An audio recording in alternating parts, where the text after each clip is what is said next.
Bonjour à toutes et à tous et bienvenue sur notre troisième épisode de la table basse. Alors aujourd'hui, comme la table basse c'est un projet où on discute de jeunesse, on a voulu aborder ce sujet-là. Et notre question aujourd'hui sera qu'est-ce que ça signifie d'être jeune aujourd'hui? Alors premièrement, je vais vous présenter nos intervenants.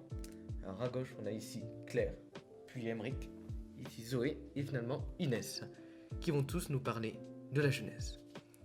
Alors pour introduire le sujet, on avait voulu définir un peu le terme de jeunesse en commençant par nous poser la question de jusqu'à quand on peut se considérer jeune. Il y en a qui disent que ça s'arrête à la majorité, d'autres que ça s'arrête à 30 ans et que ça s'arrête dans les vingtaines, ou certains qui vont même dire qu'on reste jeune pour toute notre vie. Alors, est-ce qu'il y a quelqu'un qui veut se lancer? Moi, je veux bien. Je pense que, en tout cas selon moi, la jeunesse c'est une notion surtout mentale et c'est vraiment dans la tête. Et la jeunesse fait quand même appel à une certaine ouverture d'esprit et une certaine liberté d'esprit. Donc cette notion-là et cette idée, on peut la garder quand même très longtemps et à n'importe quel âge. Après aussi, ça peut dépendre des sexes. Voilà, ça aussi, ça dépend de la maturité parce que voilà, les filles peuvent être plus matures, plus jeunes. Donc ça aussi, ça interfère avec la notion de jeunesse. Alors qu'on pourrait dire que les garçons développent une maturité plus tard. Donc ça peut changer. Moi, je dirais qu'il reste quand même une notion d'âge dans le terme jeunesse. Après, je pense pas que ce soit défini de la même manière qu'il n'y a pas un nombre défini de grains de sable dans un tas.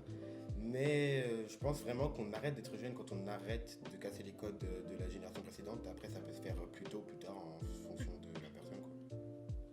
Oui, en effet, si on veut vraiment catégoriser les jeunes, on pourrait dire que ça vient après. Donc l'enfance, c'est que c'est un peu l'adolescence et la majorité, le préadulte, donc peut-être entre 13 ans, après 18 ans et puis même peut-être 26 ans.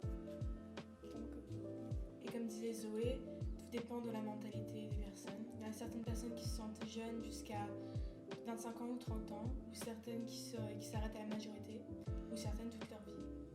Donc tout dépend des personnes et aussi de leur environnement. Ouais, comme elle a dit, je pense que ça dépend aussi du secteur dans lequel on est. Parce que par exemple, quand Macron a été élu président, on le considérait comme un président jeune. C'est un des plus jeunes si ce n'est le plus jeune de la 5ème République. Oui. Il est à 39 ans, mais par exemple, dans le football, un footballeur de 30 ans, 32 ans est considéré comme vieux déjà. Enfin, commence à vieillir. Du coup, je pense que ça dépend aussi du secteur dans lequel on est. Tout à fait. et donc ça dépend des métiers. Donc parfois il y a des métiers qui peuvent faire vieillir des personnes physiquement plus tôt. Par exemple des paysans, des gens qui travaillent la terre, ou même des gens qui vont faire des travaux. Ils vont vieillir physiquement plus vite que des personnes peut-être qui sont dans le secteur du business. Ouais, c'est vrai que ça aussi, ça peut altérer la façon de penser, donc aussi notre jeunesse en général. Donc clairement, on voit qu'il n'y a pas de réponse claire ou définie pour justement qualifier cette jeunesse. C'est pas un âge précis, on va arrêter d'être jeune, on peut tous considérer qu'on est encore.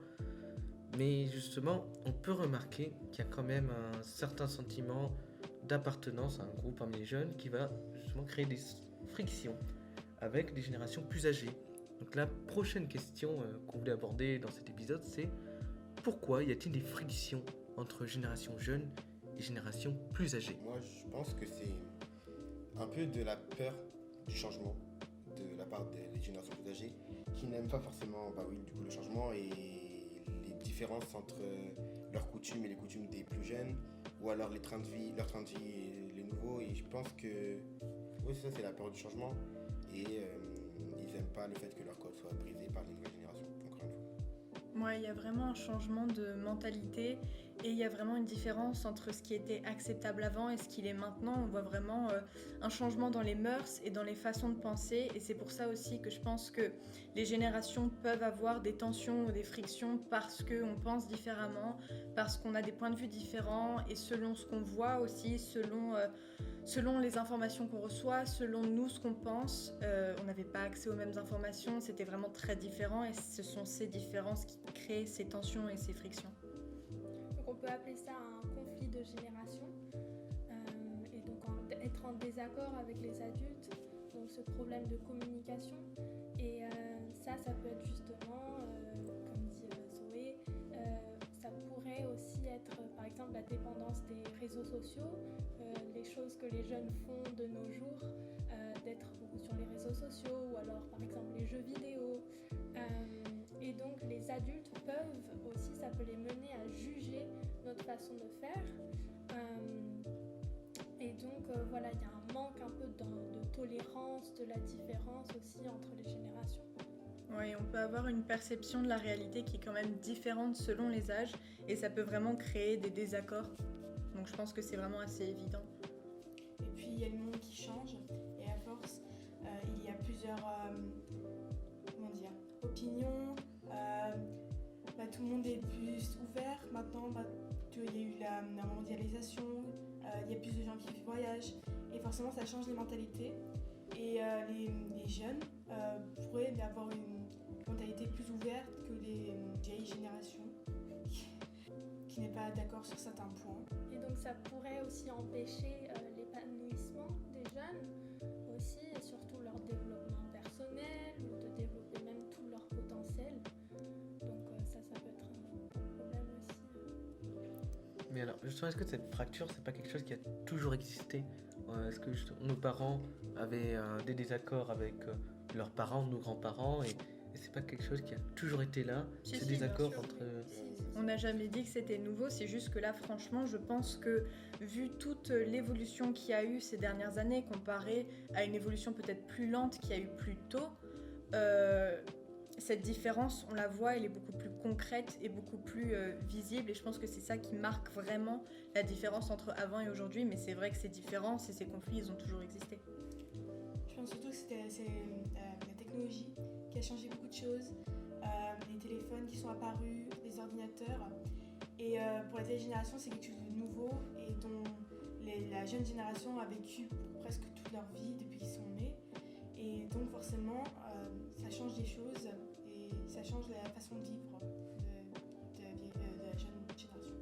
Et je pense qu'à l'époque, on appréciait beaucoup plus, même ne serait-ce que la vie, et peut-être même profiter des moments, etc. Parce qu'ils étaient beaucoup moins sur leur téléphone, face à la télé, face à la technologie. Je ne saurais pas vraiment répondre à cette question, mais je trouve que sur l'idée des frictions, je pense qu'il y a quand même beaucoup de mauvaise foi. Parce que pour rebondir sur ce qu'on avait dit par rapport à la première question, la jeunesse s'arrête, on dit, quand on brise les codes de la génération précédente. Mais je pense aussi qu'il y a des moments où justement on ne brise pas ces codes, mais qu'une personne qui voit qu'elle a passé le stade de la jeunesse est prise de mauvaise foi, dans le sens où on a souvent entendu la phrase les jeunes d'aujourd'hui sont différents, ou c'était pas comme ça ma génération, alors qu'il y a des choses qui n'ont pas changé. Mais je pense que c'est vraiment un problème d'acceptation et que du coup il y a un problème de mauvaise foi et du coup de haine un peu plus ou moins. Alors justement, ce que tu disais, Claire, ça va très bien avec notre troisième question. C'est par rapport à la révolution numérique, c'est-à-dire on est la première génération à être né avec Internet, avec les téléphones, les tablettes. Donc ma question, ce serait dans quelle mesure est-ce que la révolution numérique a impacté notre génération aujourd'hui? Je pense qu'on peut se considérer comme étant vraiment la génération dorée où on a été vraiment béni et on a été vraiment... Enfin, on nous a donné toute cette facilité et toute cette technologie qu'on n'avait jamais eue avant. Et je pense que c'est aussi comme ça qu'on a des différences avec les autres. C'est parce qu'on est quand même une génération spéciale qui a vécu des choses spéciales, hors du commun, une pandémie, un confinement. On est différents. Et c'est vrai qu'on a eu des complexités, mais pas les mêmes complexités que nos... Comment dire ? Voilà, les générations précédentes ont pu avoir. Donc voilà, la révolution numérique a énormément changé le cours de l'histoire, les mentalités et surtout l'évolution des générations. Et je pense qu'on en est la preuve. Et surtout les adultes, ils comprennent pas pourquoi on est peut-être aussi longtemps sur nos téléphones, etc. On a tellement baigné dedans, on veut communiquer avec nos amis, etc. Et en plus de ne pas comprendre pourquoi on passe autant de temps dessus, souvent ils ne comprennent pas la technologie elle-même. Le nombre de fois où on nous appelle pour régler des soucis qui nous paraissent anodins, je pense que oui, ça aussi, ça crée un fossé aussi. Et je pense que ouais, la technologie apporte beaucoup dans la définition de la différence entre jeunes et quelque sorte, la technologie nous a facilité la vie, mais en même temps, la vieille génération qui n'a pas vécu avec cette facilité c'est très bien débrouillé et je pense qu'on pourrait faire de même. Et c'est pour ça que la vieille génération pourrait avoir ces regards négatifs sur nous, car on ne se débrouille pas par nous-mêmes ou alors on choisit la facilité avec la technologie. Ouais, parce que la facilité nous a été donnée vraiment. Les autres peuvent penser qu'on se repose sur nos acquis juste parce qu'on nous a donné tout ce dont on avait besoin. Donc on ne veut pas aller plus loin, mais on pourrait, hypothétiquement. Après, c'est optimisé, c'est fait exprès et ce sera encore plus simple pour les générations d'après. Et ce qui est dommage, c'est que vraiment on vit une vie beaucoup plus rapide.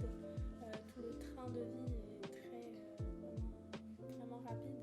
Et par exemple, nos grands-parents à l'époque, quand ils voulaient se rencontrer, ils essayaient même de trouver un téléphone, une cabine, ou même pas. Ils se disaient 2 heures avant, faisons un rendez-vous à telle heure, et ils se débrouillaient. Et nous, on se dit, ouais, mais comment est-ce qu'ils ont fait justement à se débrouiller comme ça? Parce qu'on est tellement habitués à avoir notre téléphone tout le temps, envoyer un message, rappeler. Oui, parce que j'ai eu des échos de conversations que j'ai eues où vraiment des adultes m'ont dit mais c'est fou, aujourd'hui tout est instantané, tout est rapide, quand on a besoin de quelque chose on l'a directement, quand on veut communiquer avec quelqu'un on a leur réponse directement, alors qu'avant on pouvait voyager, on pouvait faire plein de choses et c'était des lettres, on devait attendre et il y avait aussi une certaine impatience, il y avait quand même des moments, on avait cette joie de recevoir une lettre d'un proche qu'on n'avait pas vu depuis longtemps, donc c'est vraiment tout ce qui va avec, la difficulté. Mais cette difficulté nous procure aussi une certaine joie une fois qu'on a, une fois qu'on a atteint, une fois qu'on est déjà passé outre cette difficulté, qu'on est de l'autre côté. Et voilà. Alors justement, est-ce que c'est pas parce qu'on a eu accès à toute cette joie, tout ce bonheur instantané, parce qu'on a souvent des critiques par rapport à ça qui disent que cette révolution numérique est en train de créer une génération superficielle, qui est centrée sur son apparence, voire même narcissique par moment.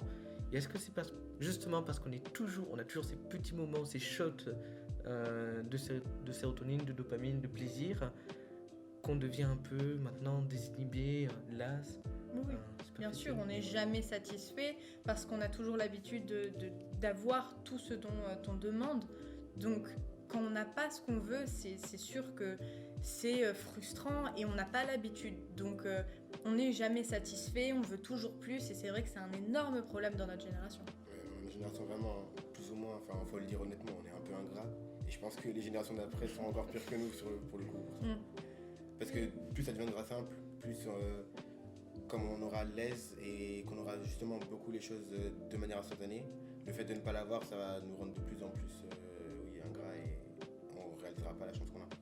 Et malheureusement, c'est les réseaux sociaux justement, avec tous les posts Instagram, les vidéos parfaites, on se dit oh mon Dieu, qu'elle est belle cette photo d'un paysage, mais on n'y réfléchit pas trop en se disant est-ce qu'il pourrait y avoir un filtre dessus, ou parfois ça se voit et parfois ça se voit pas, et même si on voit des personnes photoshopées, etc., on se dit oh j'aimerais bien être comme elle, etc.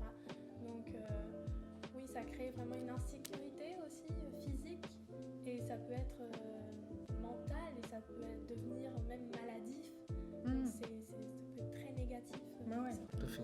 Tout ce progrès amène des fois, on verra peut-être avec du recul, mais tout ce progrès paraît tellement impressionnant et tellement beau et tellement hors du commun que c'est vrai qu'on ne se rend pas compte des inconvénients que ça aura plus tard. Et puis non, c'est très triste et c'est vraiment dommage parce que c'est vrai que ça va vraiment nous mettre dans un pétrin pas possible, mais ouais, c'est fou. Alors justement, en parlant de ça, on parle un peu d'avenir et c'est parfait pour notre dernier thème qui est à quoi ressembleront les jeunes de demain? Qu'est-ce qu'on va avoir dans le futur? C'est beaucoup plus difficile à dire. Ouais. Directement, il y a moins de gens qui ont un avis directement. C'est vraiment une question très complexe. Les jeunes, pardon. Je pense que ce sera une version plus complexe de nous, qui seront encore plus dépendants de la technologie, des réseaux sociaux surtout, qui vont commencer à vraiment exploser dans le futur, même si aujourd'hui ils sont bien présents.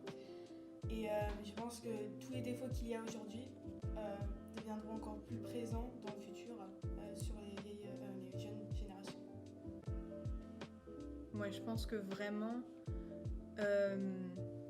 comment dire, le manque d'interaction va être vraiment immense et ça va être, je pense que ça va être une certaine descente, d'une certaine manière, où vraiment la génération de demain n'aura plus, comment dire, n'aura plus vraiment de notions, de connaissances. Ce sera vraiment une ignorance grandissante et il y aura vraiment un énorme chamboulement et il y aura beaucoup de comment dire, il y aura beaucoup de difficultés entre voilà, dissocier le vrai du faux et tout sera mélangé, beaucoup d'informations, tout sera encore plus donné, tout sera instantané et non, et vraiment les relations humaines ne seront plus les mêmes. Déjà maintenant, on voit, je pense que n'importe qui peut en témoigner, que quand on est par exemple à un rassemblement social, une fois qu'on sort notre téléphone, c'est fini, on peut vraiment se créer une barrière avec les autres et si on en a envie, on peut vraiment rester dans notre monde et je pense que ça va être de pire en pire. Après, pas forcément pour répondre à cette question directement, mais pour répondre à ce que Zoé vient de dire, je pense que même si on passe beaucoup de temps sur les réseaux sociaux et que notre interaction dessus augmente beaucoup et que du coup l'interaction réelle diminue plus ou moins, tout le monde est conscient que les réseaux sociaux et la vraie vie c'est pas la même chose et on sait tous très bien que le réel est toujours plus beau. C'est-à-dire que je peux très bien parler à quelqu'un sur mon téléphone, ça va être très bien, mais la revoir cette personne en vrai, c'est vraiment pas la même chose, c'est beaucoup mieux. Et c'est comme vivre un spectacle ou un match de football en réel. Ce sera toujours mieux que de le voir à la télé et ce sera toujours mieux de regarder le moment que de filmer ce qui se passe avec mon téléphone. Je trouve que même si on sait que les réseaux sociaux prennent une grande place, on sait toujours au fond que le réel est bien mieux. Oui, pour rebondir avec ce que tu as dit, on peut le voir de deux côtés extrêmes en fait. Soit ça sera très négatif sur une dépendance immense de la technologie, ou alors d'un autre côté, on va se rendre compte justement de ce gros problème qu'il y a avec la technologie et essayer de faire un retour en arrière même peut-être et se rappeler des bons moments avant sans technologie et peut-être c'est vraiment les deux extrêmes, essayer les deux. Il y aura des personnes qui vont vouloir aller de l'avant et continuer avec cette technologie permanente et d'autres qui vont vouloir se dire bon, finalement c'était mieux avant. Donc, Ouais, tout dépend de ce que nous on mettra en priorité et je pense que ça changera vraiment tout l'avenir. Si nous vraiment on prend conscience de tout ce qui se passe et on prend conscience de tous les problèmes, parce que bon, certaines personnes disent qu'il va falloir régresser pour pouvoir avancer sans qu'il y ait de problème et pour qu'on reste dans quelque chose de vivable. Il faudrait qu'on retourne en arrière et c'est vrai que tout dépend de nous et on verra après comment les autres, les jeunes de demain seront. Même aujourd'hui, il y a une sorte de retour au naturel, plutôt même retour aux anciens temps, où il y a certaines personnes qui envoient toujours des lettres, certaines personnes qui n'utilisent pas de téléphone, même si c'est très rare. Et donc peut-être dans le futur, avec la dépendance donc, de la technologie qui va vraiment se développer, peut-être il y a certaines personnes, et encore plus de personnes, qui vont se rendre compte, donc comme on disait, qu'il faudrait revenir aux techniques d'avant. Et peut-être ça reviendra à la mode et deviendra encore plus présent dans les générations jeunes.